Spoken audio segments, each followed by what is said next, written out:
Esperar um pouquinho. Até 8h10 a gente começa, 8h15.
Bom, vamos lá, né? Começando. Primeiro, gostaria de avisar que nós temos mais um conteúdo, né, previsto para a disciplina, que são os tratamentos para os transtornos alimentares, né, recomendados pelas autoras que a gente vem estudando.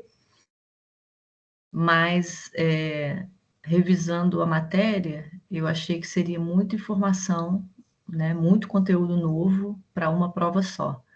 Então, eu vou gravar e vou disponibilizar essa aula no AVA, mas ela não vai ser inserida na prova, tá? É só para vocês terem conhecimento, assistirem, né? Receberem esse conteúdo, mas por isso que a aula de hoje é de revisão, e não a aula dos transtornos, dos tratamentos, desculpa. Senão a gente não teria aula de revisão. Já que semana que vem ficou a nossa ação de extensão por causa da chuva, né, a possibilidade de chuva aí que atrapalharia a atividade hoje. E depois são somente provas, né, uma seguida da outra. P2, segunda chamada, segunda época e final, sem mais aulas. Bom dia, professora, tudo bom? Bom dia. Eu sou a Ágata. Deixa eu te falar duas coisas. Semana que vem, no sábado, teria um trabalho da professora Renata.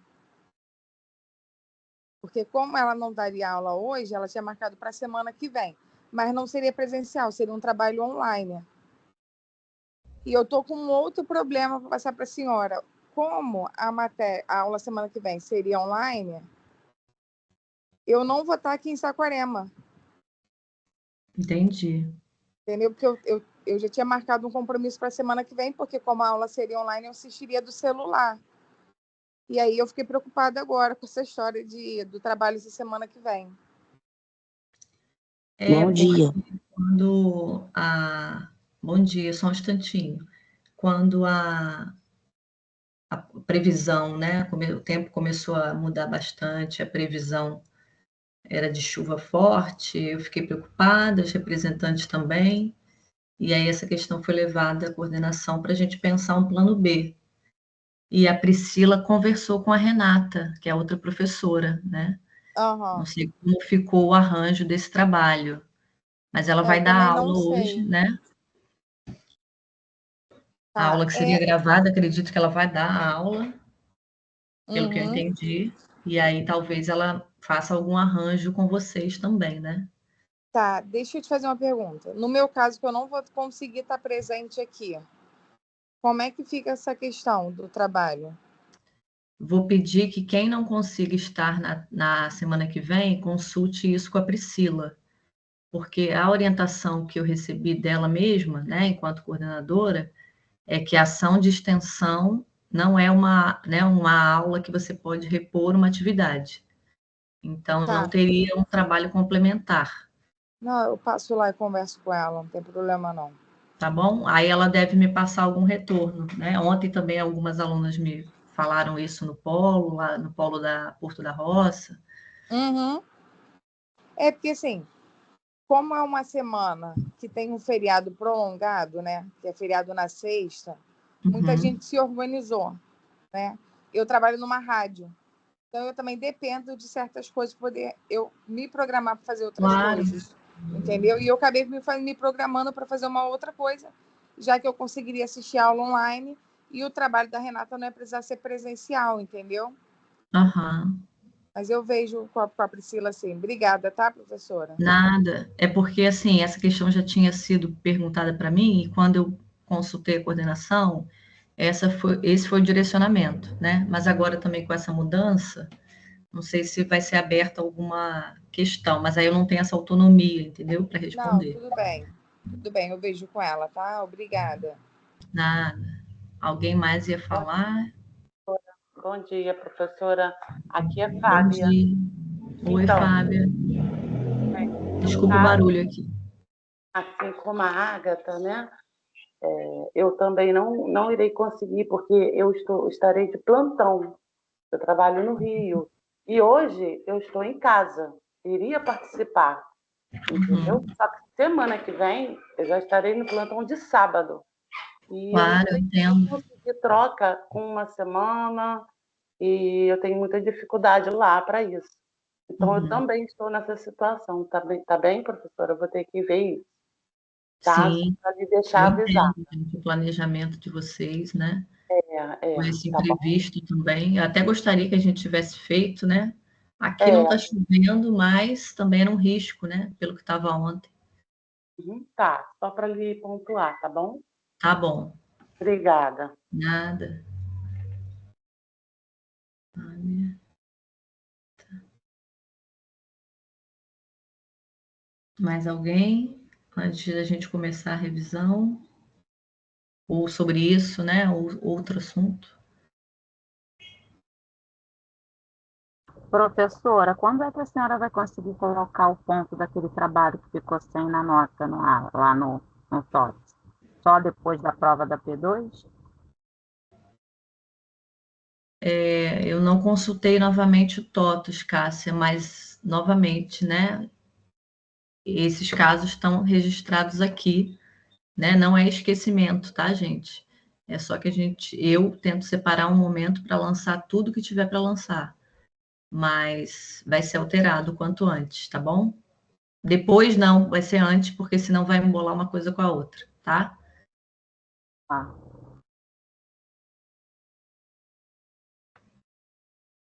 Todas que, não sei se por acaso estão aqui agora, as pessoas que vão fazer segunda chamada, né? Já solicitaram?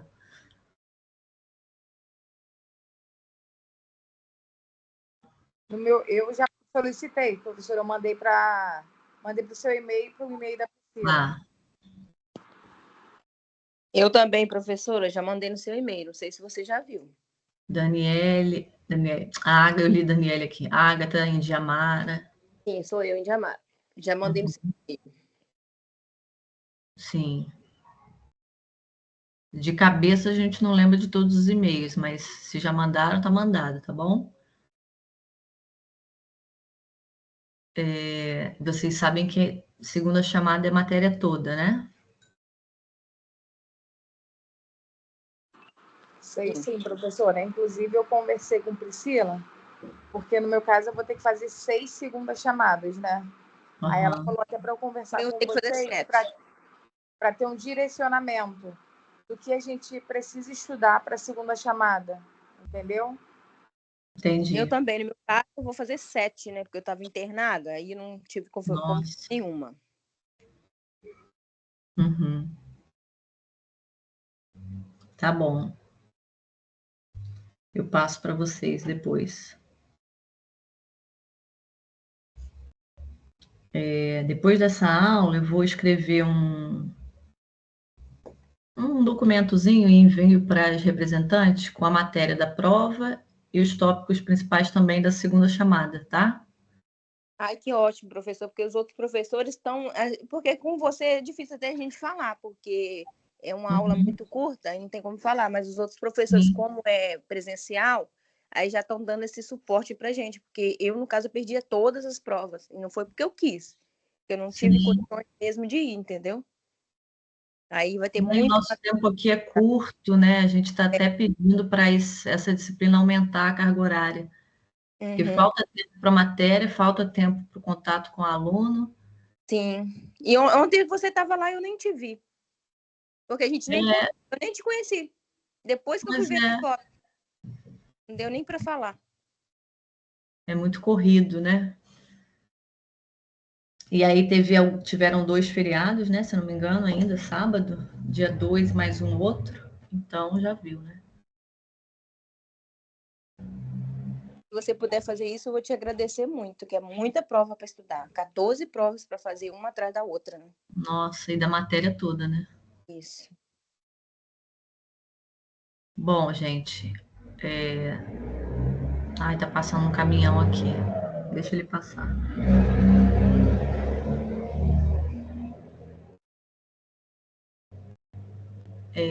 vamos lá, né, para revisão das aulas 6 e 7. Os vídeos dessas aulas, quem não assistiu, é muito importante assistir. E os slides estão no AVA, mas por algum motivo o AVA parou de carregar os vídeos. E aí eu enviei os links das aulas para as representantes nos dias, né, ali na semana seguinte das aulas. Eu ia te avisar. Eu tentei acessar e eu não consegui, nem do celular e nem do tablet. Mas não conseguiu por quê? Não. Aí eu ia tentar de novo esse final de semana, entendeu? Mas você está falando que vai mandar o link, né? Não, já Nossa, foi enviado o link. enviado. Ah, tá. Porque lá pelo AVA eu não consegui abrir. Até comentei. Não, no AVA não está. As aulas 6 e 7, o vídeo não carrega mais. Ele não, isso que eu estou falando, eu não consegui, ele não conseguiu carregar. Eu não consegui nem postar lá, né? Aí por isso que eu enviei o link da aula do vídeo, né? E os slides estão lá. Hoje, assim que a gente terminar aqui a revisão, eu tento postar novamente. Mas se tiver o mesmo erro, eu já encaminho o link para as representantes. Tá bem? É importante, né, que vocês assistam a aula 6 e 7, porque são aulas bem diferentes uma da outra e muita informação nova, né, tanto em uma quanto em outra. E hoje a gente vai tentar ver aqui as ideias principais das duas. E para quem foi chegando depois, né, só voltando uma informação que eu falei antes. A gente teria mais um conteúdo para ser dado antes da prova.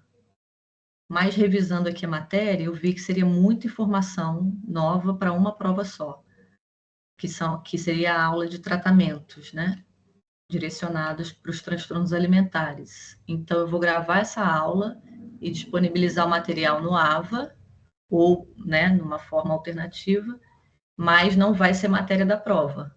Por isso que hoje a gente não vai ver esse tópico aqui. Tá? Só para avisar vocês, mas para vocês também não deixarem de ter esse conteúdo, vai ter a aula lá. Ai, o barulho.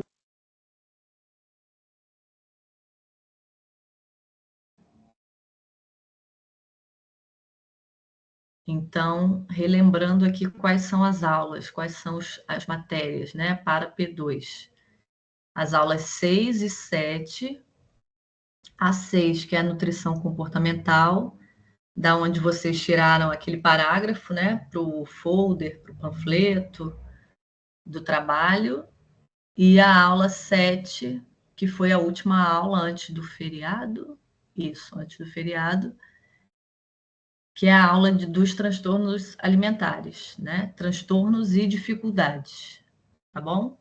Essa é a matéria da prova. Pode parecer pouco, mas não é. Ali dentro tem muita informação.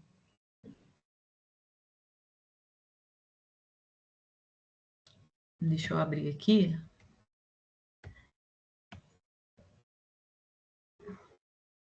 Só mudar a ordem aqui.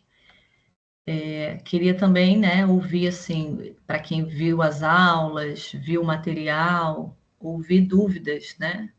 Pontos que não ficaram, talvez, muito claros, para a gente poder rever.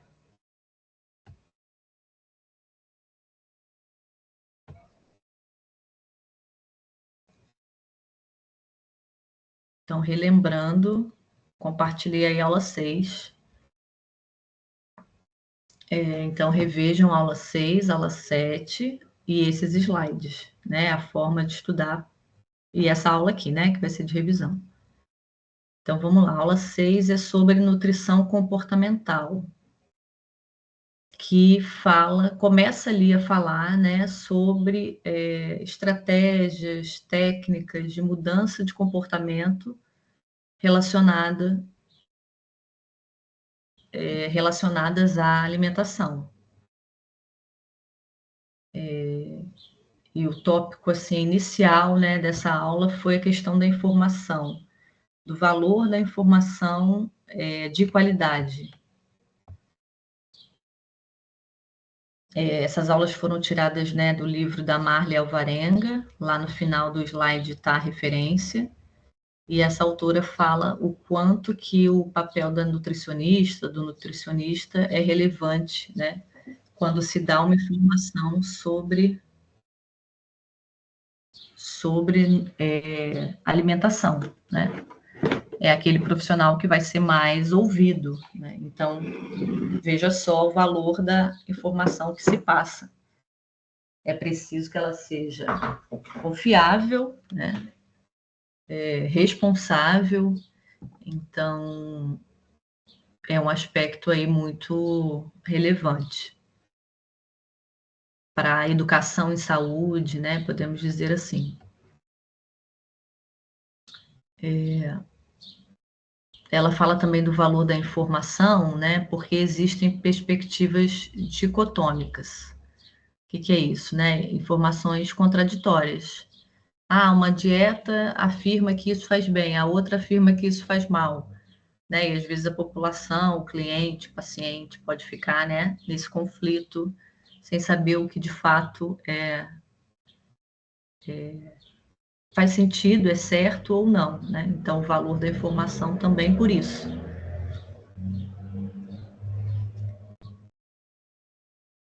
Elas falam de uma abordagem psicossocial, né? Isso é muito importante, que tem a ver com esse valor da informação num sentido mais amplo. Mais um barulho.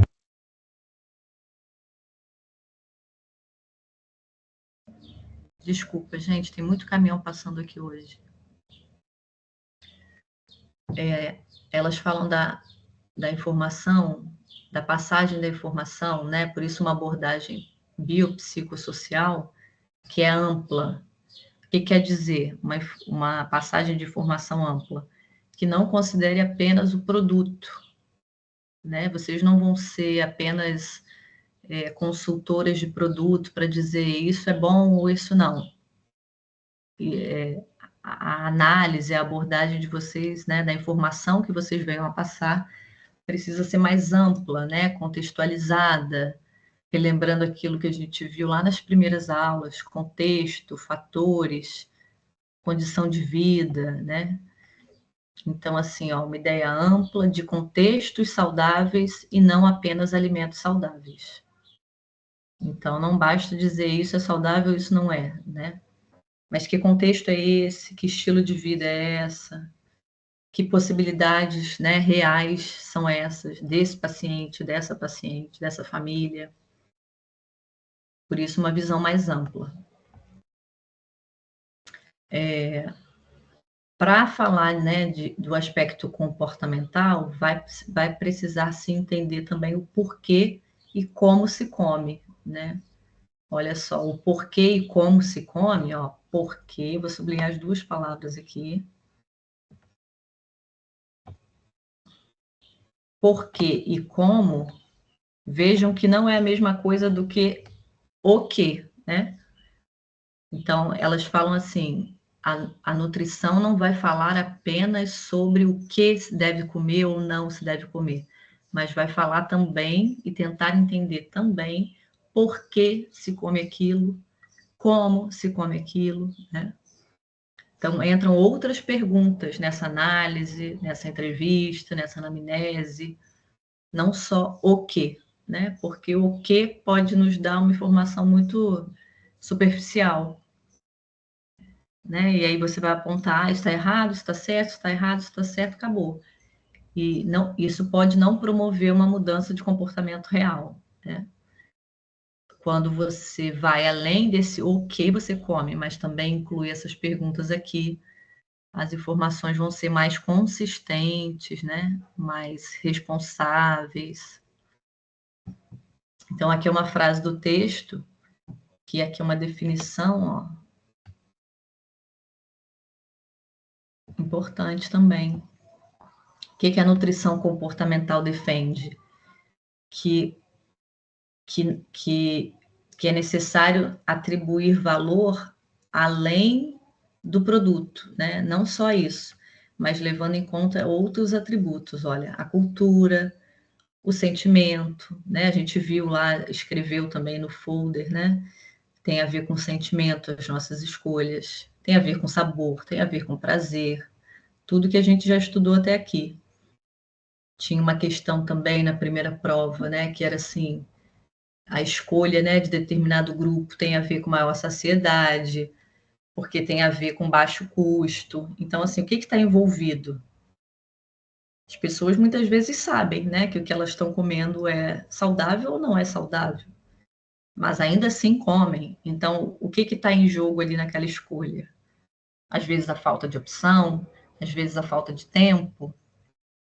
Então, não tem a ver só com o alimento, porque se fosse a gente só passar a informação, né, do que é saudável ou não, muita gente até já sabe. Mas assim, né, o que leva a pessoa a isso? Então, essa é a abordagem da nutrição comportamental.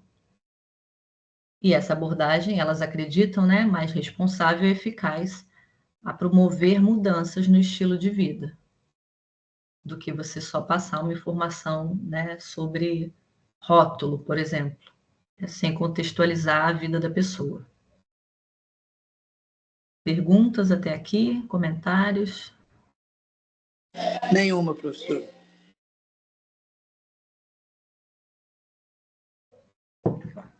Então, vamos adiante. Então, aqui, né, é uma introdução, a primeira parte foi uma introdução do que é nutrição comportamental, o que ela defende. E aqui as autoras começam a colocar algumas técnicas. Ah, professor, entendi, nutrição comportamental é isso, mas como que a gente coloca em prática? Aí elas trazem algumas técnicas, né, que são conceitos e viraram ferramentas, né, para trabalhar a mudança de comportamento. Aqui já são técnicas para mudanças de comportamento. A aula que a gente teria e que entraria na prova seriam tratamentos de transtornos, né? Já é uma coisa além de mudança de comportamento.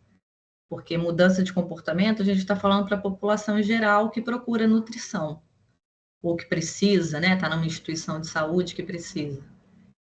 Mas quando a gente fala de transtorno alimentar, aí a gente já está falando de tratamento, é outra coisa, né?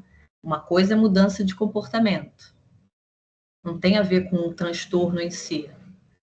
Outra coisa é um transtorno, né? E aí é tratamento, né?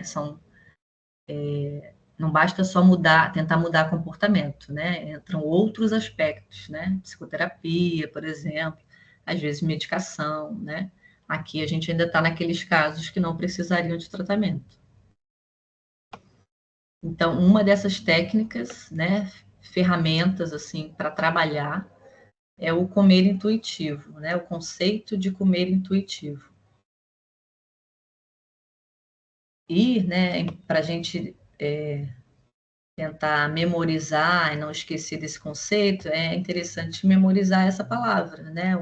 O intuitivo, de onde que ela vem, no português mesmo, né? De onde que ela vem? Dessa palavra aqui, intuição. E aí, se a gente perguntar aqui, né? Ah, mas o que é intuição? Cada um vai falar de uma maneira, mas a gente vai ter uma ideia de que é aquilo que a gente sente, né? Que a gente tem uma sensação sobre. Não é algo que alguém explicou para a gente, que a gente racionalmente pensou, mas é algo que a gente sentiu no corpo. Ah, eu estou achando que isso aqui vai me fazer mal, não sei porquê, mas estou achando. Né? Às vezes a gente tem uma intuição com uma pessoa, com um lugar, com um trabalho, né? Com um encontro. Acho que isso vai ou para o bem ou para o mal, né? E é a gente lembrar disso aqui, dessa palavrinha. Tem a ver com isso, né? Comer intuitivo, comer de uma forma que você consiga intuir coisas não só cognitivas, não só porque você leu algo que você sabe que aquilo faz bem ou faz mal, mas pelo que o seu corpo te disse, né? E se o seu corpo te disse, a gente está falando de sensação, não está falando tanto de razão, né? Deu para entender essa parte?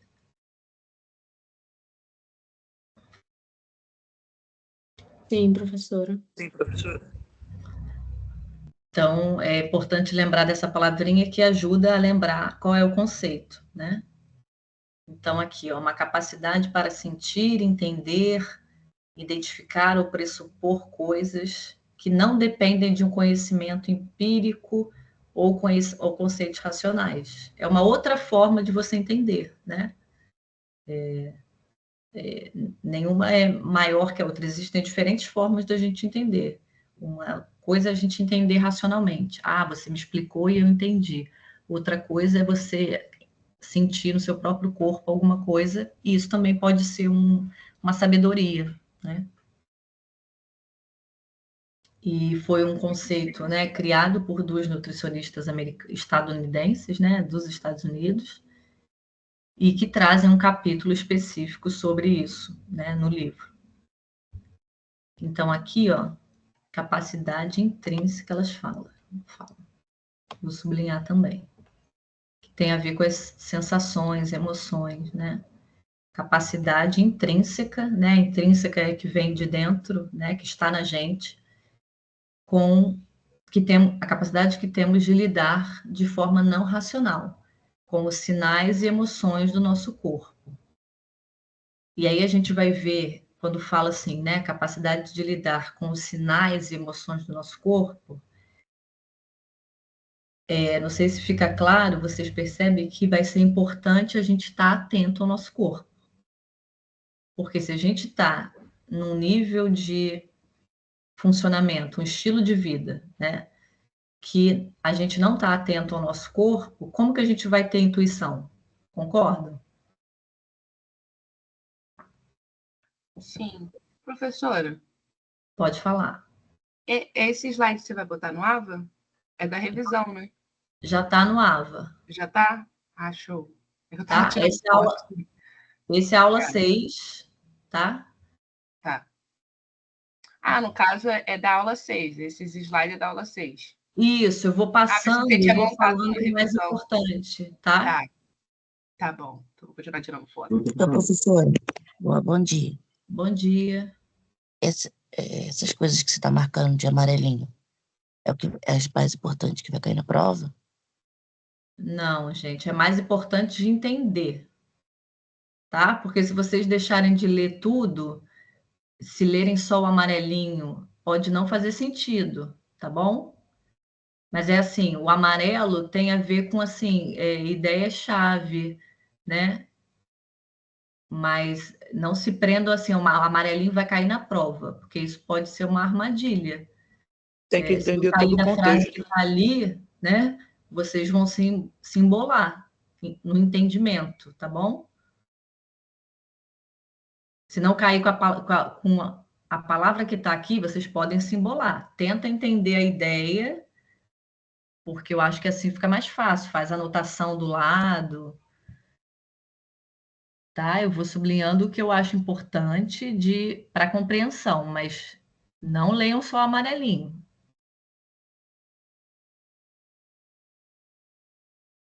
Tá bom? Tá bem? Tá bem. Então, a gente falar, né? Comer intuitivo é onde você usa a sua intuição. Você vai ter que prestar atenção nos sinais, né, e sensações do seu corpo. Ora, se a gente pensar que a gente vive um estilo de vida que não favorece isso, concordam que vai ser difícil ter esse comer intuitivo? Sim. Sim. E aí, por Sim. isso que a gente entra no próximo assunto, né? Acho que aqui ela ainda fala da sabedoria, mas o comer intuitivo, ele vai estar muito próximo dessa outra técnica, né? Desse outro conceito, que é o comer com atenção plena. Por que que uma coisa está ligada à outra? Para eu ser intuitivo com o meu próprio corpo, eu vou precisar estar no momento presente, eu vou precisar estar atento, eu vou precisar... Entendendo os sinais corporais. Isso. eu vou precisar, né? Se eu, por exemplo, estou comendo, dirigindo, correndo para a aula, fazendo outra coisa, né? E que acontece muito, né? No nosso estilo de vida. Como que eu vou ser intuitivo com o que eu estou sentindo, com o que o meu corpo está sentindo? Dá tempo?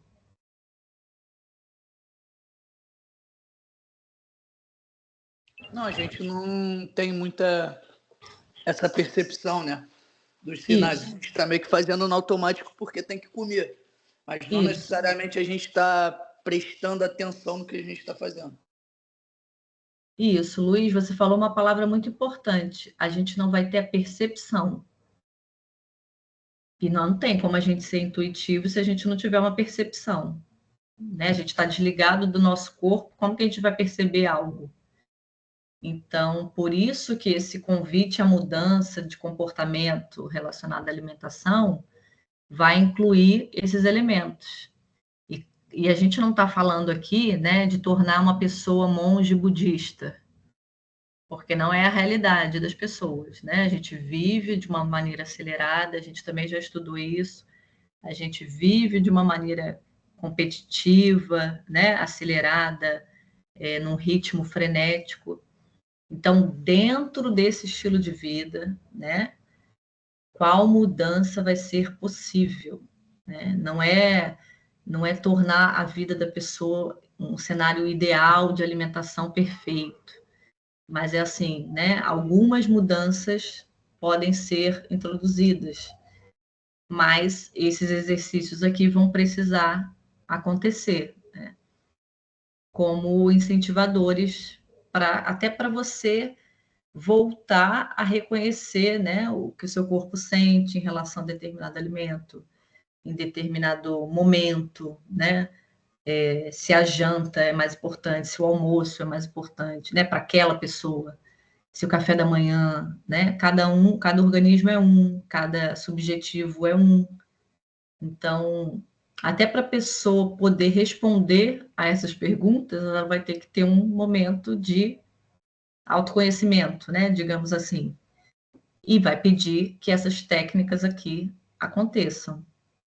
Então, para você comer intuitivamente, você vai precisar exercitar a atenção plena, que é um conceito aí da moda, né? Em vários assuntos, não só na nutrição, na psicologia, é muito importante atualmente também. Por quê? A gente também vive num mundo de distração, num mundo de muito estímulo o tempo todo, né? Então, é o celular, é a televisão, é o rádio, é o trânsito, é o filho, é o trabalho, mandando mensagem. Então, é muita coisa para administrar aqui. E isso compromete o nosso nível de atenção. Então, por mais que a nossa capacidade do cérebro, ela não avança porque o estímulo aumentou, né? Ela é a mesma. Então, se o número de estímulos aumentou, alguma parte da nossa atenção vai ficar prejudicada. Então, a atenção plena vem como uma técnica, né, um conceito, para a gente voltar a exercitar a atenção presente. Esse pleno não é que a gente vai ser um monge, né, como eu já falei, mas tem a ver com estar presente. Se eu estou aqui... Esse meio que ter um autoconhecimento de percepção corporal, tipo isso. Sim. E convidando a esse presente, né? Se eu estou aqui nesse momento, nessa aula, eu vou prestar atenção aqui. Quem está aqui? Ah, deixa eu olhar, deixa eu perceber, né? Deixa eu ouvir.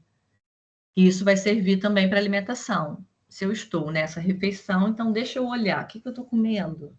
Deixa eu sentir o cheiro. Pode parecer muito óbvio, né? Deixa eu olhar, deixa eu sentir o cheiro, a textura, mas hoje em dia não é. Hoje em dia a gente vem perdendo, se afastando do que está na nossa frente, né? E estando em vários lugares, várias partes nossas em vários lugares ao mesmo tempo. Então a gente está aqui na aula, meu celular está aqui, né? Pode estar acontecendo uma outra coisa ali, eu estar cuidando, por exemplo, né? E assim vai. E posso estar me alimentando aqui enquanto estudo, por exemplo, né? Então, essa técnica da atenção plena tem a ver com chamar de volta para o momento presente. Nessa aula tem a ver com comer com atenção plena, né? Um convite aí. Sim, professora. A senhora falando, eu lembrei.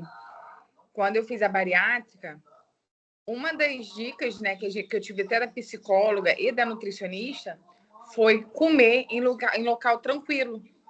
Uhum. Então, toda vez que eu ia fazer a minha refeição, eu ia para um lugar mais tranquilo na minha casa, que não tivesse muito movimento de pessoas, televisão, tudo isso, gente falando, e almoçava. E no meu trabalho eu fazia a mesma coisa. E quando não dava para acontecer dessa forma, era impressionante como a minha alimentação era completamente errada. Uhum. E até mesmo de se engajar. Porque a gente, quando no início da bariátrica, entala muito, né? Entala, engaja. E aí, quando tinha muita movimentação, eu perdia a atenção da minha alimentação e acabava entalando, engasgando, tudo isso. E aí, realmente, tem tudo muito a ver. Porque quando você está focado ali só na alimentação, você come de uma forma completamente diferente. Ótimo exemplo, Agatha.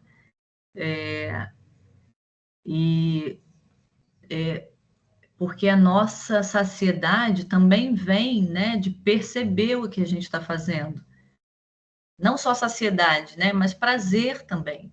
Então, vamos pensar que a gente está uma dieta para redução de peso, né? E aí a gente come com excesso de estímulos. A gente vai comer mais, né? Não vai sentir tanta saciedade.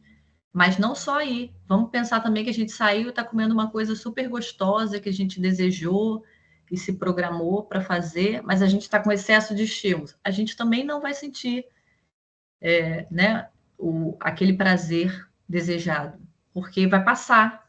No meio de tanto estímulo, aquilo passou, né? Como se você nem tivesse aproveitado. Então, não estar presente, né? Estar menos presente ali na alimentação, focado nisso, reduz, né, as sensações e reduz a nossa capacidade de ser intuitivo, porque muitas vezes se come e você não para analisar o que você sentiu com aquilo. Só passa, né, batido, já vai para a próxima tarefa, atividade, vai. Muitas horas depois você pode ter algum sinal do seu corpo, né? Que aquilo ou não fez bem, ou que aquilo não te saciou, ou que aquilo, né, não te trouxe prazer, enfim. Mas você não tem não exercita, né, essa percepção, esse autoconhecimento, né, como vocês falaram. Então, as autoras falam, né, de ir adquirindo uma sabedoria corporal. Eu conheço meu corpo, eu sei, né, mais ou menos ele se comporta assim, né, em ocasiões assim, eu tendo a sentir isso, né? Ou depois, por exemplo, a gente até colocou lá no folder, né? Depois de uma avaliação, de uma alimentação, refeição, tenta observar o que você sentiu. Nossa, isso me fez muito bem. Isso aqui acho que então eu vou incluir mais vezes. Isso aqui não me caiu bem, né? Acho que talvez esse ingrediente ou essa quantidade. Isso vai promovendo, né, um autoconhecimento em relação à alimentação. Então, lembrando, gente, que o atenção plena é esse convite, né, para estar presente. É como se chamasse a gente de volta. Volta aqui. Você que está lá pensando um monte de coisa, fazendo um monte de coisa, volta aqui. Né? E o convite é para tentar, né, na medida do possível, estar mais presente na hora das refeições. E aí elas citam um autor, esse Bao Eu, aqui, né, com esse tracinho, é o nome de um autor, deve ser coreano, alguma coisa assim. Ele dá um exemplo que é fácil da gente memorizar, né, essa ideia de estar bem presente. Ele fala de uma cena que é uma criança tomando sorvete, né? Então, a gente sabe, né, que uma criança tomando sorvete, uma criança pequena, ela está muito presente naquilo, né? É muito prazeroso, foi muito desejado. não costuma estar tão para fora a criança, prestando atenção em outras coisas enquanto faz aquilo. E ele dá esse exemplo para mostrar como que a gente poderia se inspirar nessa criança e tentar, né, estar mais presente também na hora das refeições. Então, lembrem dessa cena, né? A criança, ela está ali, ela não está pensando em um monte de coisa, ela não está se julgando, ela está ali, né? Aproveitando o momento. Tem a ver com isso também, atenção plena.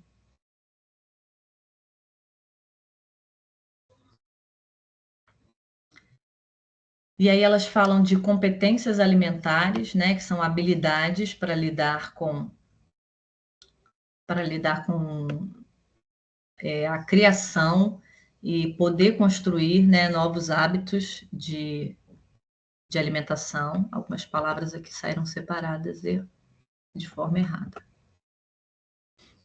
E uma delas, né, a mais importante que aparece nesse capítulo, é a autoeficácia, essa competência alimentar. Competência aqui, gente, não tem a ver com uma pessoa é competente e incompetente, né? Nesse sentido, não. Mas tem a ver com uma habilidade, tá? Uma competência como uma habilidade sua.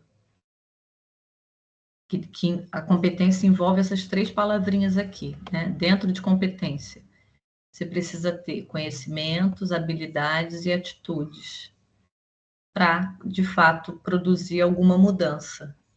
A psicologia estuda muito isso aqui na área de recursos humanos, né, empresarial, mas se aplica também a outras áreas como alimentação. E um dos conceitos que as autoras trazem de competência é a autoeficácia. Se a gente pensar, o próprio nome, né, já entrega o que é essa palavra, a autoeficácia. Então, é a crença de que eu sou capaz ou não de determinada tarefa, mudança, né, desafio.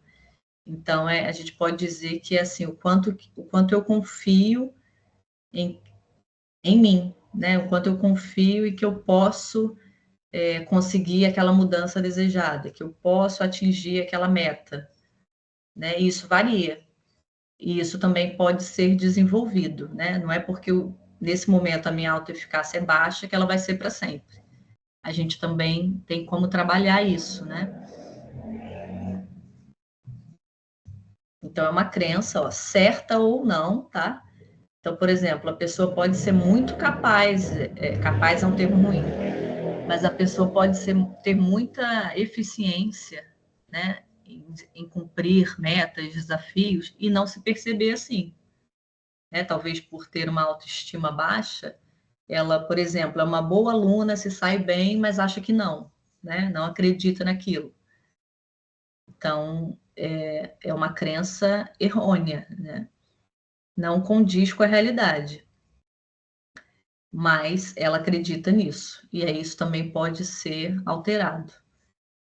Então, a autoeficácia é a crença na sua eficácia pessoal, o quanto eu acredito que eu sou eficaz ou não. E isso muda, tá, gente?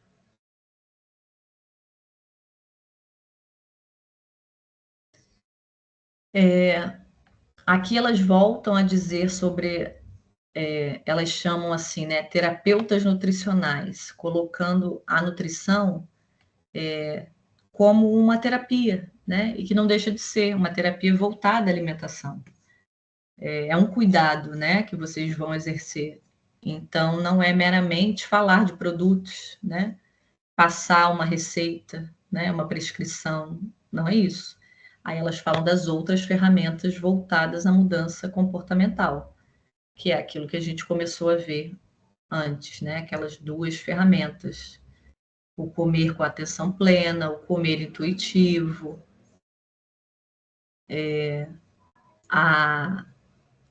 o manejo da autoeficácia, né? É importante avaliar a autoeficácia.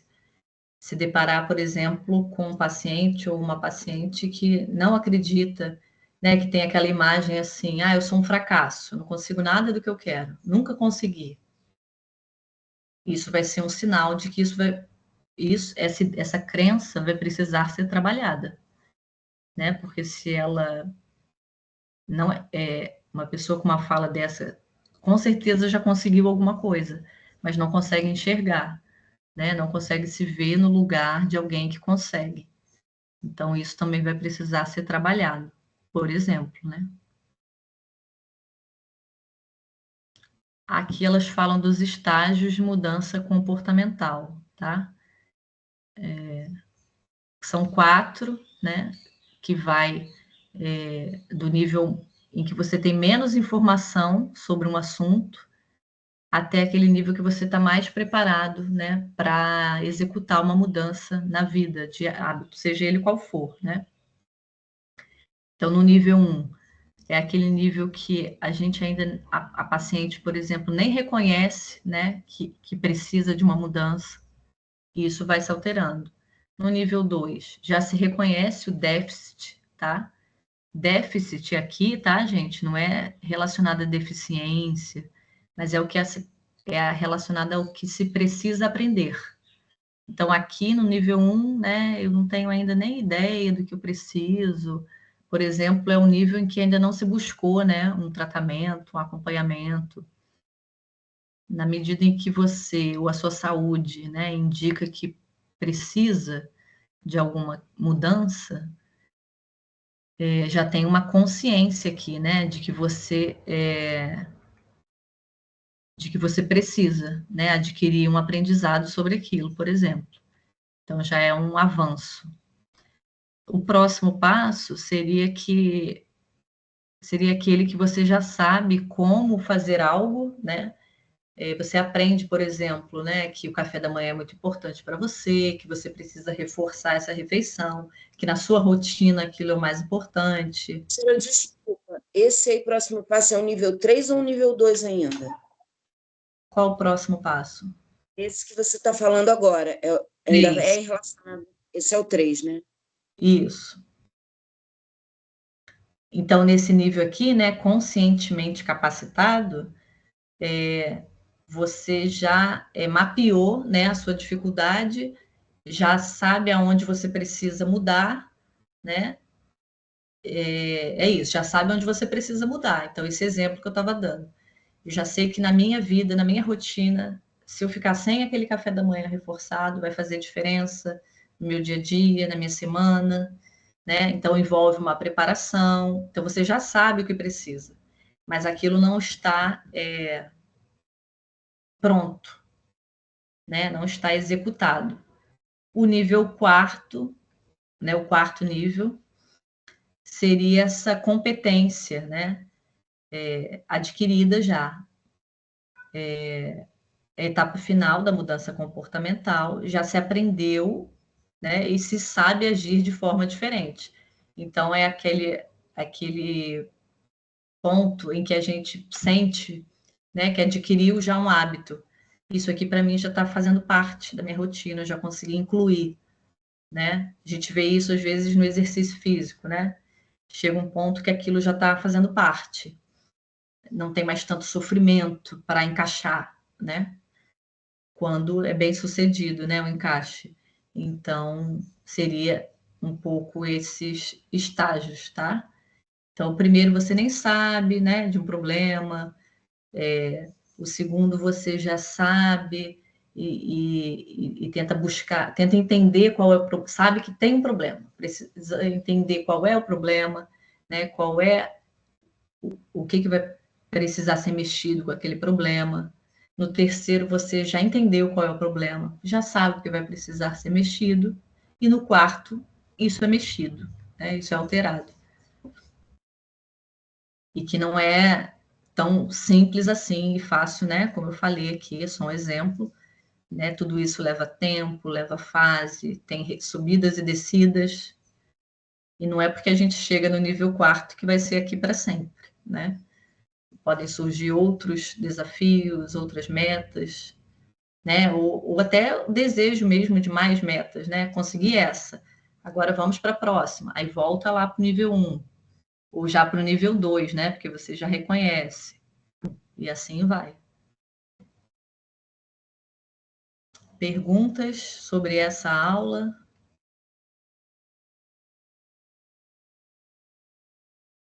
Concordam que é muito conteúdo? Essa aqui é uma aula só. Muito conteúdo, professora. Sim. Concordo. Não teria mesmo como incluir mais um assunto, né, na prova, além da aula seguinte. Só para finalizar essa aula, elas falam da hierarquia da necessidade de comida. Existe a teoria da motivação humana, é uma teoria chamada teoria da motivação humana, de Abraham Maslow, é um autor da psicologia. E ele criou uma pirâmide que fala das teorias das necessidades humanas. Então, lá embaixo estão as necessidades, né, na base, as mais urgentes, né, aquelas assim, as quais a gente não vive, então água, comida, né, necessidades fisiológicas, depois a gente vai passando. Aí as autoras desse livro pegaram esse modelo e adaptaram, né, para a nutrição e fizeram uma hierarquia da necessidade de comida, fizeram uma pirâmide falando das fases em que tem ali dentro, né, que existem de necessidade. Então, a primeira delas, né, é comida suficiente. Então, se a gente pensar a base de uma pirâmide, tem a pirâmide, a parte mais baixa dela vai ser essa necessidade aqui, né? Comida suficiente. Então, se eu não tenho comida suficiente, não tem como eu pensar prazer, por exemplo, né? Não sei se vocês já viram aquele programa Largados e Pelados. Alguém já viu? Sempre, sou fã. Adoro esse programa. Eu também. Então, assim, eles não vão pensar, eu quero uma lagosta, um camarão, se eles estão naquela condição, né? Que é viver na selva por um tempo, um desafio. Então, é o que tiver, né? Então, é a lava, é o mosquito, é o rato, enfim. Então, tem a ver com suprir uma necessidade básica, comida suficiente, né? Manter-se de pé ali, por exemplo, para ganhar o programa. E isso eu estou falando um aspecto mais lúdico, que é um programa, né? Eles não estão ali passando fome, né? É uma escolha, eles podem sair a qualquer momento. Mas se a gente pensar fora de um programa, existem pessoas que passam fome, né? Muitas, inclusive, no mundo. Então, esse nível, né? Se esse nível não for suprido, eu não vou passar para o próximo, né? Então, se a gente não tem o básico, não tem como a gente começar a florear a coisa se a gente ainda não tem o básico, né? Então, depois, ó, aqui é o primeiro, depois as pessoas precisam de comida aceitável. Então, por exemplo, Largados e Pelados, eles estão no qualquer comida, né? Não precisa ser aceitável, não precisa ser bonito, não precisa ser cheiroso, é o que tiver ali para me manter no programa, né? Para me manter de pé. Se isso é suprido, a gente vai para o próximo nível, comida aceitável. Então, assim, isso aqui eu tenho certeza que não vai fazer mal para a minha saúde, né? Eu tenho tranquilidade de comer isso está limpo, né? Isso não está estragado. A gente vê, infelizmente, né, pessoas na rua comendo coisas do lixo no nosso país, né? Vocês imaginam num cenário de guerra também. Então, não tem essa preocupação do aceitável, é do que tiver, né? O próximo nível é o aceitável, que vai incluir essas preocupações, né? Se faz bem, se está limpo, se está pronto, né? Não estragado. O próximo nível, depois dele, deixa eu ver. Como explicar?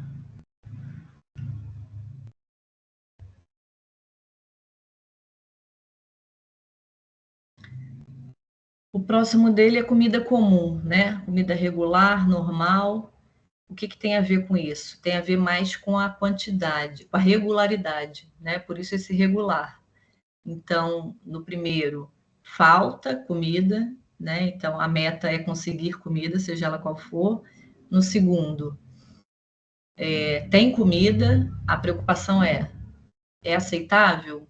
Está limpo o suficiente? Não está? Né? Está preparado? Não está? O terceiro, tem uma regularidade? Né? Eu tenho todas as refeições, por exemplo, né? Tenho garantido o almoço e a janta, né? E no último seria a questão, o ápice, né, da pirâmide, o ponto melhor de se chegar dessa pirâmide é quando dá para fazer planejamento com a comida, estoque, né? Então, planejamento envolve o quê? O desejo de comer algo, vou fazer uma receita, né? Vou adquirir tal alimento. Tem uma segurança alimentar a este ponto, né? De poder fazer orçamento, estoque, planejamento. E aqui entra prazer também, né? Porque a gente inclui ali isso que, se eu não tenho necessidades, né, fisiológicas, isso está garantido, né? Não passo fome, então eu posso ir além, né, disso e incluir prazer aí na minha alimentação. E a próxima, eu falei como última, né? Mas tem a última ainda aqui. E a próxima é isso que eu falei era essa aqui, a necessidade de comida saborosa, após as 3 necessidades básicas. Então, vejo que o prazer, né? Se a gente tem a preocupação, todos nós que temos a preocupação com prazer na nossa alimentação, é porque a gente não está em segurança alimentar. Se estivéssemos, né? A saciedade seria o principal objetivo. E isso explica, né, o porquê de muitas escolhas que às vezes a gente não entende, né? Como a gente viu num artigo lá no começo da disciplina, né, que eu dei exemplo aqui, que tinha a ver com escolha de maior saciedade por maior tempo, para não precisar comprar outro alimento. Então, são escolhas dependendo do contexto, né? As realidades não são iguais, as pessoas não são iguais, e isso tem que ser considerado. Ok?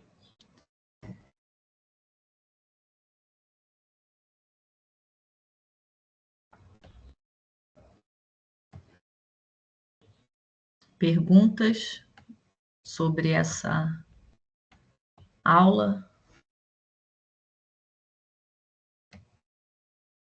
Primeira aula, né? Vamos para a segunda.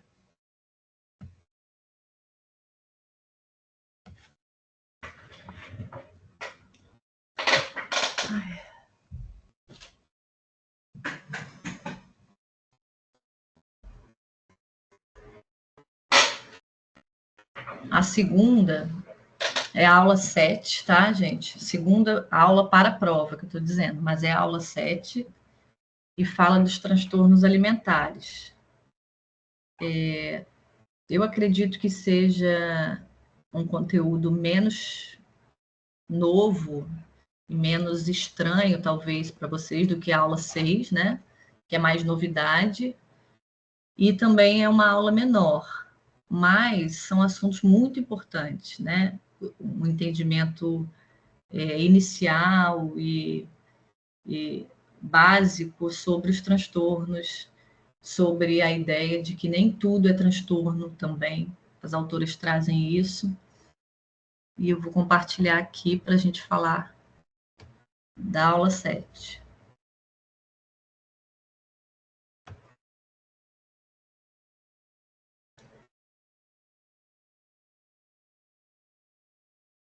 Para começar, eu acho importante ficar clara essa ideia de que nessa aula não se fala somente de transtornos, também aparecem algumas dificuldades. E eu vou passar os slides e vou falar, olha, isso não é um transtorno, isso é um transtorno, tá? Eu expliquei na aula, no vídeo da aula 7, o que precisa para ser um transtorno, né?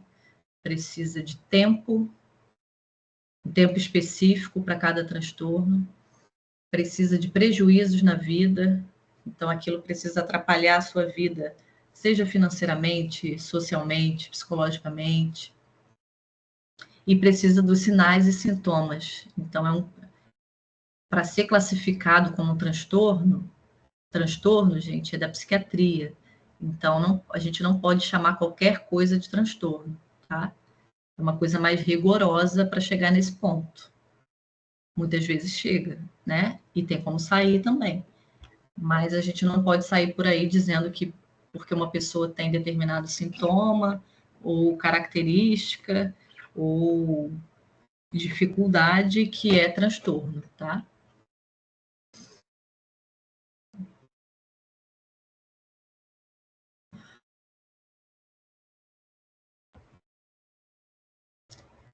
Então, as autoras começam esse capítulo falando de dificuldades alimentares.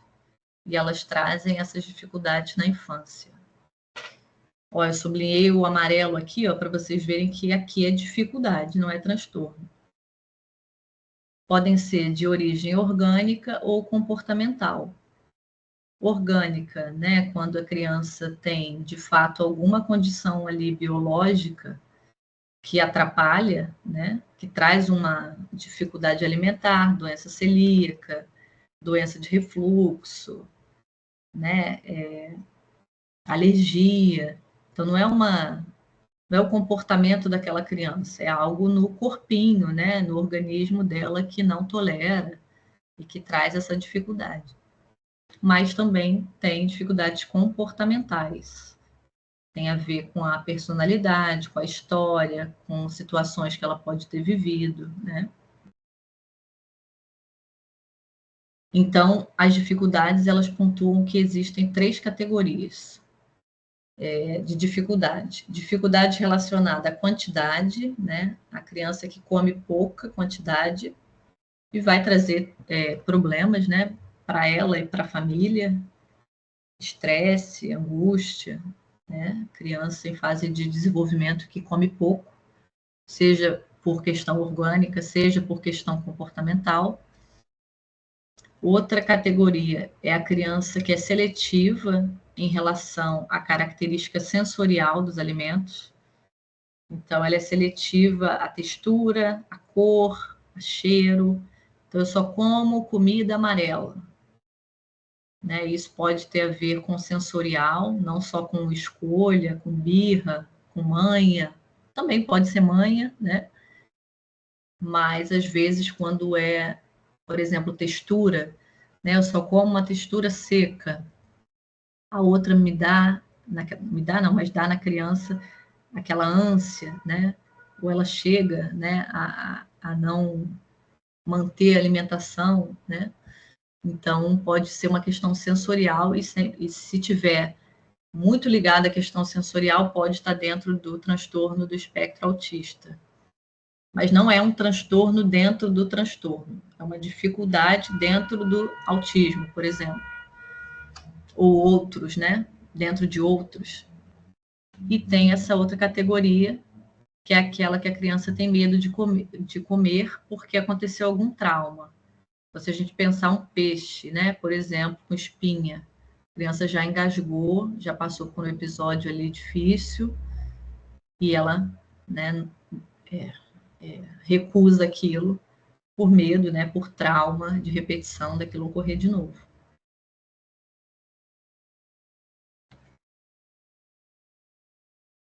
Se vocês tiverem perguntas, podem me interromper, tá?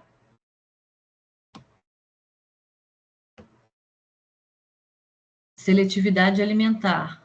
Outra dificuldade, ó. Não tem a palavrinha transtorno aqui. Depois, lá onde tiver, se não tiver, eu vou colocar sempre que for transtorno. Seletividade alimentar.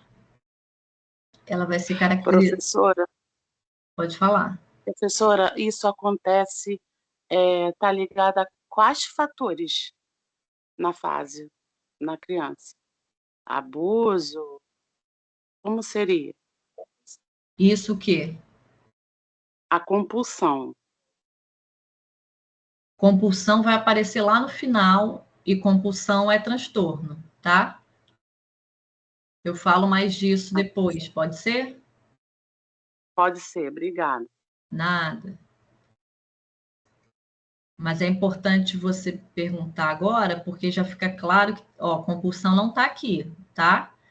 Não é dificuldade, compulsão é transtorno alimentar.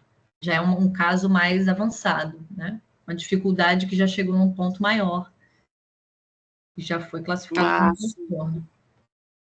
Sim.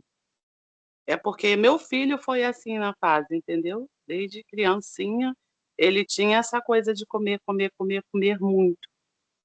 Aí, por isso que eu estou perguntando. A compulsão pode estar muito ligada, e geralmente está, à ansiedade, né? A gente estudou aqui, né, que a gente também come por decorrência das nossas emoções. E ansiedade, angústia pode levar à compulsão. Muitas vezes o tratamento, quando a gente fala de transtorno alimentar, a nutrição não trabalha sozinha, né? A psicologia entra junto, muitas vezes até a psiquiatria, ou neurologia, porque tem a ver com esse mundo interno, né? Do que acontece lá dentro da pessoa. Não tem a ver tanto com uma dificuldade orgânica, né? Não é uma alergia, não é uma necessidade de saciedade maior, né? Mas muitas vezes com angústia, ansiedade, né? Criança às vezes não sabe ainda nomear o que está sentindo, e aí vai na comida, né? Pode ser, né? Mas assim, se tratando de transtorno alimentar, a gente nunca faz uma avaliação do que é sem a história da pessoa, né? Tanto que uma pessoa com anorexia e outra, a gente não vai falar que as causas são iguais, porque é o mundo interno. Então, o mundo interno não é igual de ninguém, né? Vai ter fator que leva predisposição para aquilo. Mas não é porque uma pessoa tem uma compulsão e a outra tem a compulsão que a causa são a mesma, né? Quando é psicológico, o negócio fica mais embolado. Né? Entendi. Obrigada, professora. De nada. A causa não é tão linear, né? Não é assim, 1 mais 1 igual a 2. Não é isso. É uma equação mais profunda, né? Que tem a ver com uma anamnese bem feita, entrevistas com familiares, histórico de saúde. Então não dá para saber assim, isso é isso, né? Não é assim. Então a seletividade alimentar, como o próprio nome diz, né? Uma seletividade, vai selecionar o que se ingere ou não. E ela pode aparecer de 4 formas. Rejeição a diferentes alimentos e comidas. Então, eu só como alimentos do mesmo tipo, mesmo que eu já tenha experimentado outro, que eu saiba que eu goste, né? Mas eu rejeito. Eu só como do mesmo tipo. Rejeição de grupos alimentares inteiros. Então, eu não como frutas, eu não como salada, eu não como carne. E aqui, carne, por exemplo, né? Hoje a gente, né? Muitas pessoas estão se tornando, são, né? Veganas, por exemplo. Vegetarianas, aí é uma opção, tá? Aqui está falando quando é uma seletividade, né? Opção não tem dificuldade nenhuma, é uma opção, né? Ideológica ou por saúde, ok. Tem nada a ver com um transtorno, tá, gente? Não comer carne ou derivados, né? 3. Outra seletividade alimentar, fortes preferências e aversões. Então, assim, o que eu gosto muito, eu quero comer toda hora, e o que eu não como, eu odeio, então eu não como nunca. Então, a criança, por exemplo, eu adoro arroz, mas eu não suporto feijão. Vai ficar faltando algo ali, né, que complemente. Deixa eu voltar aqui. E referências tão específicas que requerem preparos especiais. Isso às vezes traz um desafio para as famílias, né? eu não como com esse tempero, o outro come só com aquele tempero. E aí, a logística para fazer isso. Aqui a gente está falando de seletividade alimentar como uma dificuldade, tá?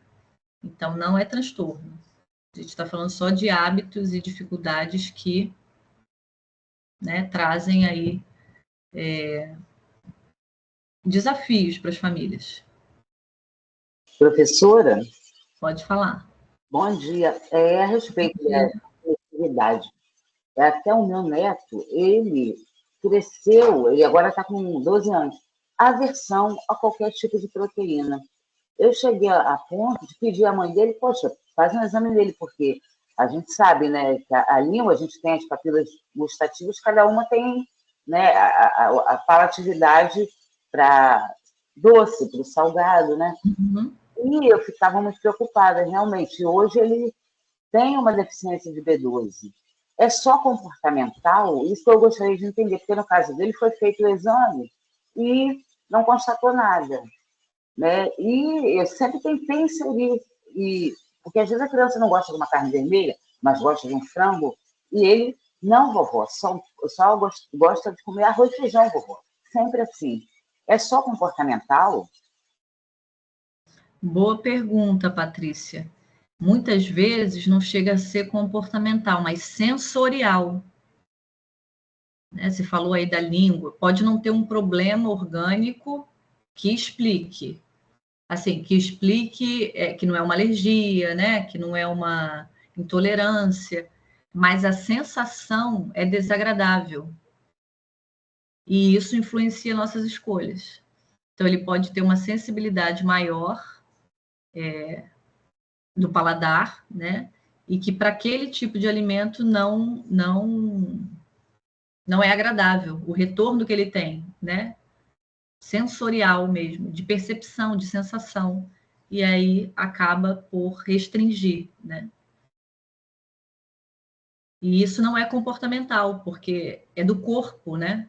Não tem a ver com um trauma, não tem a ver com história, a princípio, né? Não conheço o caso, mas me parece uma questão sensorial. Sim, não teve a ver com trauma.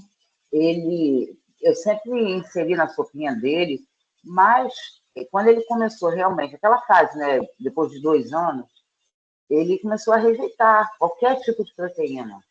Mesmo que tivesse uma textura muito agradável, e não é um problema de mastigação, porque ele, com 1 ano, já comia pipoca. Então, é aquela coisa de aversão mesmo a qualquer tipo de proteína. Ovo, peixe, carne vermelha, carne branca, de qualquer forma. Nossa. Nesse caso, eu acho que tem mais a ver com orgânico, não chega a ser comportamental. Mas não é um orgânico transtorno, patologia, tolerância, mas um orgânico sensorial, né? O que cada um de nós sente comendo determinado alimento? Varia. Né? Ele pode ter tido muita boa experiência sensorial com as outras texturas. E aí não rolou. Ok, obrigado. Mas traz desafios aí, né, para alimentação, inventividade das famílias, né, para suprir o que falta, mas como dificuldade, né, não como transtorno. Então aqui ele vai falar disso, a aversão sensorial alimentar, né, o exemplo que você trouxe. Tem a ver com processamento sensorial, como que o meu corpo processa aquela textura. Por isso é mais orgânico, né? Então, a textura, o sabor, o aroma. Então, às vezes, eu gosto até do cheiro, né? Mas aquela textura, meu organismo não tolera. Ou o contrário, né? Enfim. E o processamento sensorial tem a ver com aqui, né? Com nosso cérebro, né? Mas não é uma questão psicológica, tem a ver mais com a parte orgânica do cérebro. Por isso que aqui, ó, ela dá até esse exemplo, né? Quando há Quando ocorrem falhas de integração nesse processo, pode haver hiper ou hipossensibilidade. Hiper é de mais, né? E hipo é de menos. Então, no caso do TEA, por exemplo, né, transtorno do espectro autista, há hipersensibilidade, né? Não só na alimentação, no ruído, né, audição, sentem mais a audição do que pessoas neurotípicas, né? Os neurodivergentes sentem mais diversos aspectos, que isso ainda é muito estudado, né? De que maneira que sentem mais, qual quantidade que sentem mais, mas sentem mais. Por isso são mais sensíveis a ruídos, a texturas, né? É como se tivesse mais a flor da pele, mais, os poros mais abertos. Então, imagina a dificuldade, né, de lidar com os estímulos que vêm de uma maneira mais forte. Assim na alimentação também.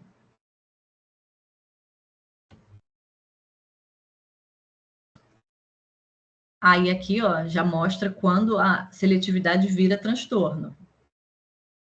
Se tem um momento que ela vira, é porque ela não é, né? Só ela não é transtorno, mas ela pode virar o transtorno alimentar restritivo evitativo, que aparece no DSM. Esse DSM, gente, é o manual diagnóstico, tá? Dos transtornos mentais. Todos os tipos de transtornos mentais relacionados à alimentação ou não estão nesse livro, que é o manual da psiquiatria, né? Que classifica ali todos os transtornos que existem. As formas, né, de diagnosticar, mas isso é material da psiquiatria, né?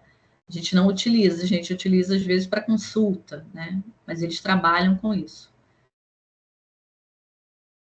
Então, falando dessa seletividade que virou transtorno, né? Virou transtorno alimentar. E o nome fica assim, restritivo evitativo. São perturbações alimentares manifestadas por fracasso persistente. Lembra que eu falei que tempo era um fator para se categorizar transtorno? Né? 1, 2. Então, precisa ser uma coisa persistente, não é uma coisa por uma fase, outra fase. Então, fracasso persistente em satisfazer necessidades nutricionais ou energéticas, o que pode trazer as consequências abaixo. Perda de peso, deficiência nutricional, dependência de alimentação integral ou suplementos, né? Pode chegar a ponto, né, da vida ser colocada em risco, precisar de internação, precisar de alimentação, né, por sonda. Interferência marcante no funcionamento psicossocial. Por quê? Né, se meu padrão de alimentação está tão restritivo e tão evitativo, eu também vou evitar pessoas, vou evitar lugares onde aquilo que eu coma, né, não exista, por exemplo. Ou as pessoas, ou até exista, mas, né, vai haver uma pressão social para comer um bolo, uma pizza, uma festa, e eu não como, né? Um churrasco, algum evento, né? Eu não como, então também vai trazer aí. Se a gente pensar uma criancinha, né, que só come macarrão, e ela é convidada para um aniversário que não tem macarrão, né? Isso também, às vezes, os pais, a família já sabe, né, que não adianta levar, que vai ser difícil, ou que não vai comer, dá para levar, mas não vai comer, né? Ou que não pode, às vezes, né, também comer, enfim. Vai trazer consequência também psicossocial, que tem a ver com os laços, né, as amizades, os relacionamentos. Isso vai ser reduzido.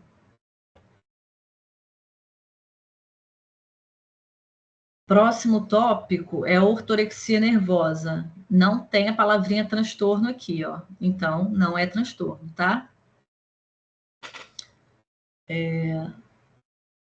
Mas tem uma outra aqui que saiu sem transtorno, né? Mas eu vou botar aqui para vocês tentarem memorizar. Aqui também saiu sem transtorno.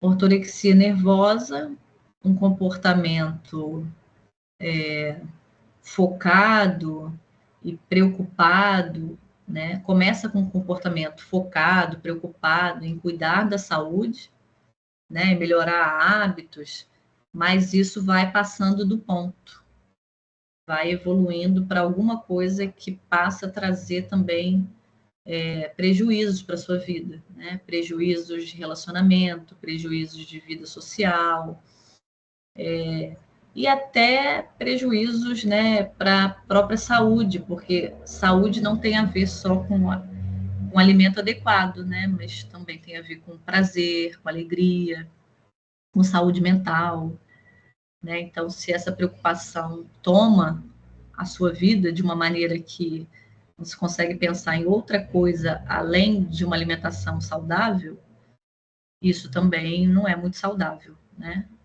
Os excessos não costumam ser saudáveis. Então, seria essa preocupação excessiva, né? E que vira um comportamento excessivo em direção a esse melhorar a saúde, né? Que passa do ponto. Assim como na anorexia, por exemplo, né? O desejo de emagrecer que passa do ponto, né? E vai para um ponto que nunca tá bom, aqui também vai para um momento que nunca tá bom. Então, a pessoa já atingiu suas metas, né? Já melhorou a saúde, já melhorou suas taxas, e isso não para.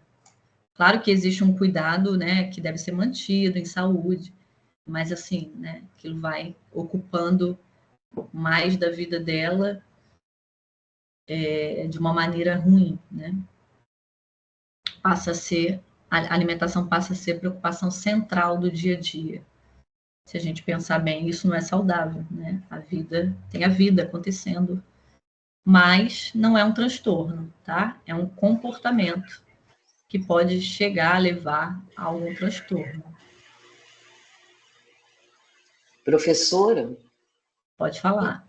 Então, a ortorexia, ela não é classificada mesmo como transtorno, porque nós estudamos dentro de uma outra matéria, dentro dos transtornos. É porque ela está sendo colocado em questão se ela vai ser classificada como transtorno, né? Então, até esse momento, ela não está nesse manual, mas ela está gerando tanto transtorno, né?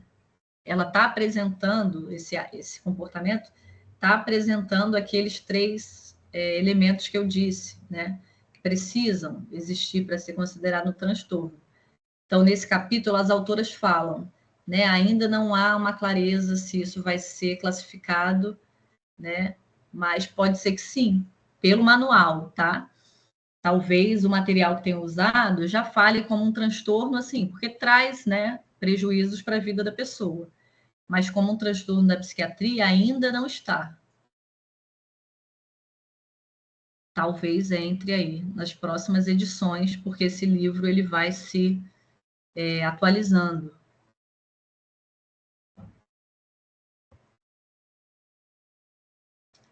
Vocês viram como transtorno em qual matéria? Vocês lembram? Você lembra?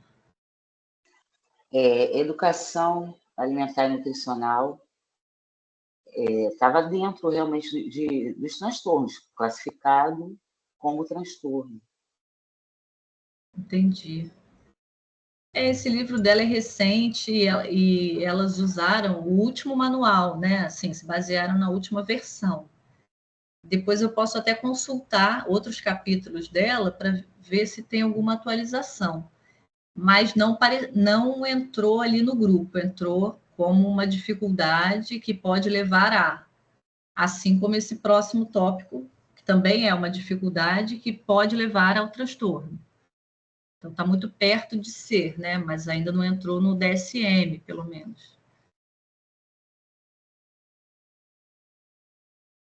Ok? Ok. As autoras falam também do comer transtornado, né? Um comportamento, uma forma de comer que elas chamam de comer transtornado, muito característico da adolescência. E elas falam como comportamento, o comer transtornado seria uma forma que inclui, né, comportamentos de risco para transtornos alimentares. Então, seriam, assim, comportamentos que acontecem nos transtornos alimentares, só que um grauzinho mais leve, né? Com menos gravidade, menos frequência, mas que já estão ali presentes na adolescência. Então, a gente pode pensar que se uma adolescente, principalmente meninas, estão manifestando esses comportamentos, né? É preciso ficar atento e cuidar para que isso não evolua para um transtorno alimentar no início da juventude, né? Por exemplo. E a gente viu, né, por que meninas estão mais suscetíveis a isso, né? Historicamente. Ditadura da beleza, né? É completamente desigual entre homens e mulheres. Então, essa questão, né, da preocupação com a imagem, com o corpo, com a aparência, afeta muito mais meninas epidemiologicamente do que meninos, né?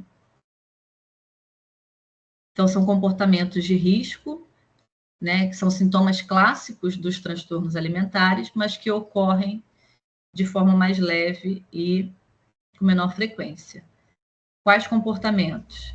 Restrição alimentar, compulsão, purgação, né? Colocar para fora o que comeu.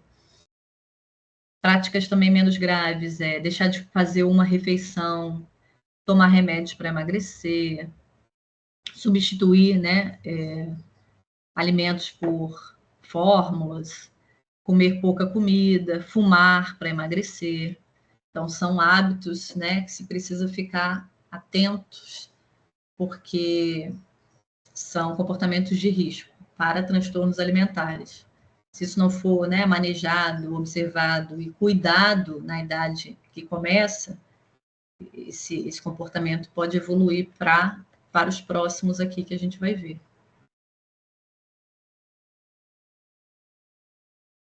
Pode evoluir principalmente, né, para anorexia e bulimia, anorexia nervosa, um transtorno que se caracteriza pela perda excessiva de peso de forma intencional, né? Então, isso é muito importante.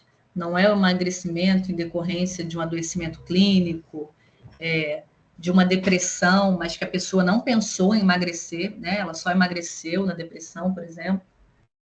É um emagrecimento intencional. Então, a pessoa está tentando emagrecer, né? Fazendo coisas para emagrecer. E se apresenta, apesar de estar fazendo coisas para emagrecer, a pessoa já está emagrecida, né? Muitas vezes abaixo do peso ideal para a saúde. E se a gente pensar, está abaixo do peso ideal para a saúde, já emagreceu e ainda não se vê, né, de forma bacana, de forma satisfatória, tem a ver com distorção da imagem corporal. Então, o que é isso, né? É aquilo que o outro vê, aquilo que a gente vê, não é o que a pessoa vê. No espelho, não é a imagem que ela tem dela, e não tem a ver só com a imagem externa, né? Por isso que a psicologia entra muito nos transtornos alimentares, porque tem a ver com a imagem interna, sofrimento, né? Existe um trabalho que se faz muitas vezes com pessoas com anorexia, que é pedir para paciente deitar num papel, né? Não sei se vocês já viram, e desenhar o próprio corpo, e o corpo é muito maior, tende a ser muito maior, né, do que o próprio corpo dela. Depois ela deita e se faz o contorno exato do corpo. E costuma ser, né, um contraste ali da imagem. Se tem uma outra imagem, né, que não conversa com aquilo, então não basta dizer, né, você está magra, não basta dizer racionalmente, né, você está grave, não basta. Muitas vezes chega-se ao ponto de internação por risco de vida. se não cuidar da imagem corporal, né, que tem a ver com a imagem interna, que tem a ver com o sofrimento psíquico, dificilmente só a alimentação vai dar conta ali, até porque não tem alimentação, né? E vai trazer, né, complicações clínicas, como eu falei agora, distúrbios endócrinos, né, pode afetar toda a parte hormonal, futuros projetos de vida, né, por exemplo, tornar-se mãe, alterações metabólicas, todo um organismo afetado por isso. Além do sofrimento, né? Porque não é só a questão clínica que preocupa, o próprio sofrimento, né? De nunca estar satisfeita, de nunca se achar bem o suficiente, isso também pode levar ao suicídio. Então, é muito sofrido, né? É muito sofrida a anorexia.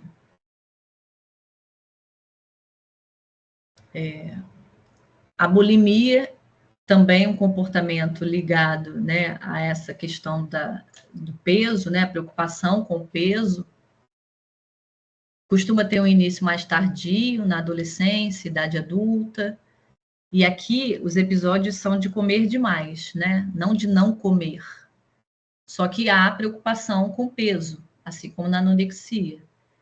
Mas se aqui há o comer demais, vem o comportamento purgativo, né, de colocar para fora, né, tentativa de compensação daquilo que foi né, introjetado. Então, vômitos, laxantes, exercícios, o que também traz prejuízos para a vida. Por exemplo, né, uma pessoa saiu, era para se divertir, um aniversário, e ela teve esse episódio de hiperfagia que costuma acontecer, né, com frequência, onde se come mais do que o necessário, até do que o desejado, e aí ela passa a noite malhando, por exemplo, né? Passa a noite em casa fazendo exercício porque tem que se livrar daquilo que ela colocou para dentro. Então também é de muito sofrimento psicológico, né? Consome muito a pessoa essa preocupação constante, né? Sabe-se que vai comer demais e aí come-se, e aí vem a culpa também, né? E essa exaustão do que tem que ser feito para se livrar, né, do que se comeu. Os vômitos também, né, podem prejuízos, né, nas vias, enfim, muitos prejuízos clínicos e sociais. E o perfil de paciente, né, geralmente com peso normal ou ligeiramente acima do peso, mas que diante desses episódios de hiperfagia, né, temem perder o controle do peso, temem, né, ultrapassar ali esse estado e ocasionam essas purgações. E o transtorno de compulsão alimentar, que é marcado pela hiperfagia, né, episódios de hiperfagia, aqui elas trazem a média, né, pelo DSM, pelo menos um episódio a cada semana, no mínimo ao longo de 3 meses, para ser considerado compulsão. Não é uma vez ou outra, né, que você comeu demais e teve uma compulsão que se torna transtorno. Mas é quando isso não deixa de acontecer, né? Só que aqui não tem o comportamento de colocar para fora, não tem o comportamento purgativo. Então a gente pode pensar que aqui talvez a presença da preocupação de perder peso não esteja tão presente, né? Mas a compulsão vai trazer ali questões clínicas, né? Psicológicas também, às vezes a vergonha, né? Em alguns eventos, eu não vou porque eu como dessa maneira, eu vou comer assim, né? Às vezes isso é notado porque é demais, né? Passa ali não é alguém que come a mais um pouco, né? É uma compulsão, né? Algo que é insaciável, os episódios, né? Então a pessoa pode preferir comer sozinha, né? Sozinho. É isso. Perguntas ou comentários? Não, professora. Eu falei no começo, só para quem pode não ter ouvido, né, sobre a nossa próxima aula, que seria hoje seria o conteúdo de tratamentos desses transtornos. Que a gente falou das técnicas de mudança de comportamento, para quem tem dificuldade, para quem quer mudar. Falamos agora dos transtornos e das dificuldades mais agravadas, mas não falamos dos tratamentos. Então, essa aula vai ser gravada e disponibilizado o slide para vocês terem esse conteúdo. Mas seria muito conteúdo para uma prova, né? Se contássemos as 3 aulas. Então, só essas 2 que serão matéria da prova. E vocês vão ter o acesso, né? Porque faz parte da ementa, a esse conteúdo. Tá bom?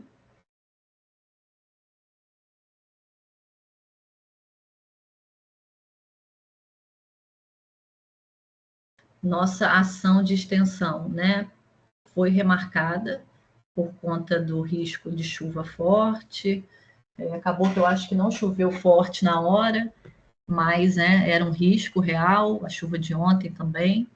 Então, a gente trocou para a semana que vem, fizemos a revisão hoje, e aqueles casos, né, algumas pessoas já sinalizaram aqui, que não vão poder estar, porque tinham se programado, né, para estar hoje.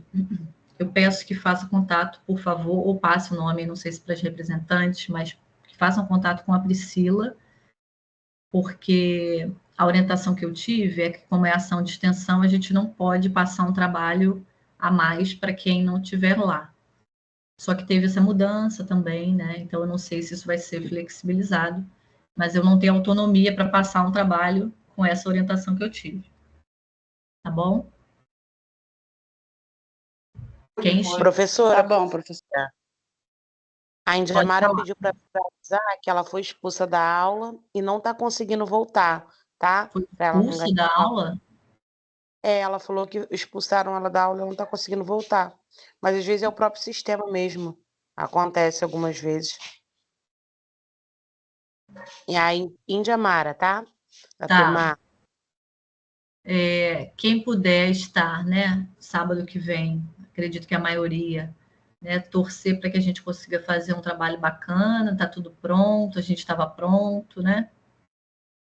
Mas na outra semana já é nossa prova, e hoje é a nossa última aula, porque o resto das semanas são provas, né? Ação de extensão, depois prova, depois segunda chamada, depois prova, depois prova.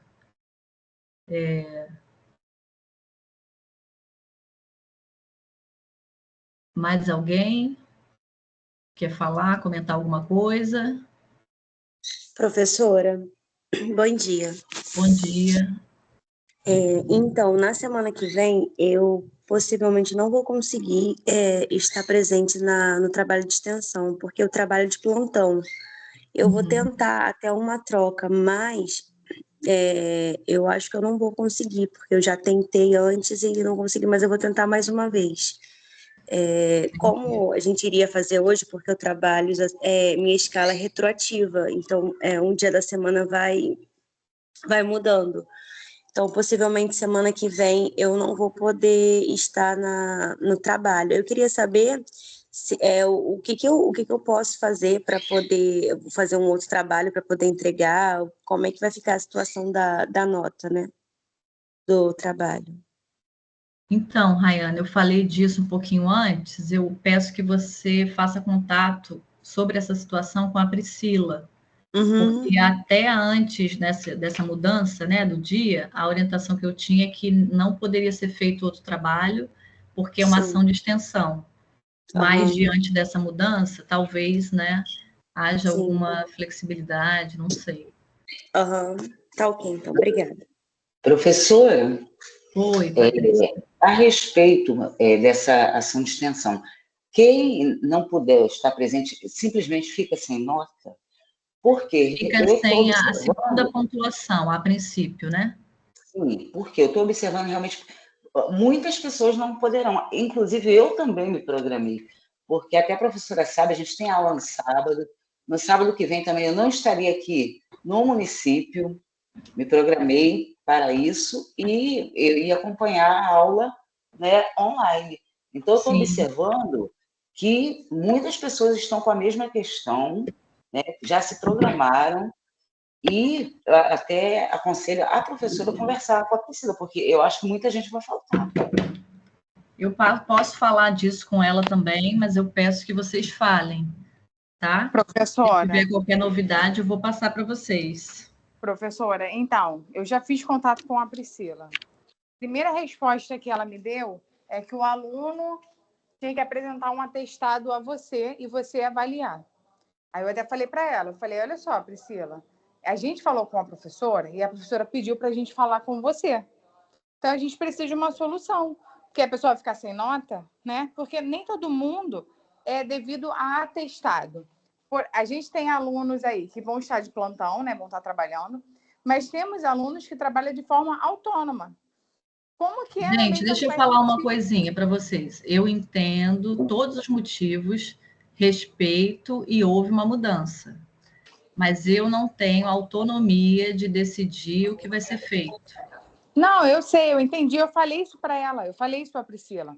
E aí, eu estou aqui te falando, tem aluno já na minha turma que trabalha de forma autônoma, trabalha com festa.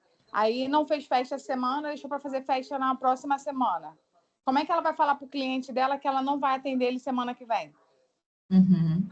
É muito complicado, né? Mas eu entendo a sua situação e eu posso levar e levo também essa questão para a gente pensar. Se tiver alguma novidade, eu passo para vocês. Não, tudo bem. Eu terça-feira também vou procurar a Priscila lá no Polo. E acredito também que não seja assim uma decisão dela, né? Mas é uma orientação sobre ação de extensão. Infelizmente, tivemos esse imprevisto aí. Tá bom, então. Mas deixa eu falar, por exemplo, vai ficar sem o ponto total, vai ficar sem os 2 pontos? Não, vai ficar sem o ponto total não, sem a segunda parte. Não, eu estou falando porque a segunda parte seria o trabalho, seria 2 pontos, total do trabalho. Ficaria sem 1 ponto. Ponto. Tá bom, entendi. Tá? Mas eu vou levar isso também, tá, gente? Havendo alguma notícia nova, eu passo para vocês. Ai, professora, leva sim, porque eu sou até a menina que a Agatha falou, estou preocupada com isso. Sim, vou levar, tá bom? Só não posso garantir. Tá bom, professora, obrigada. Tá bom? Bom final de semana, bons estudos, aproveitem o feriado, mas estudem, que na outra é a nossa prova. Tá bom? Tá bom, professora. Obrigada, hein? Nada. Tchau. Tchau. Tchau, professora. Tchau.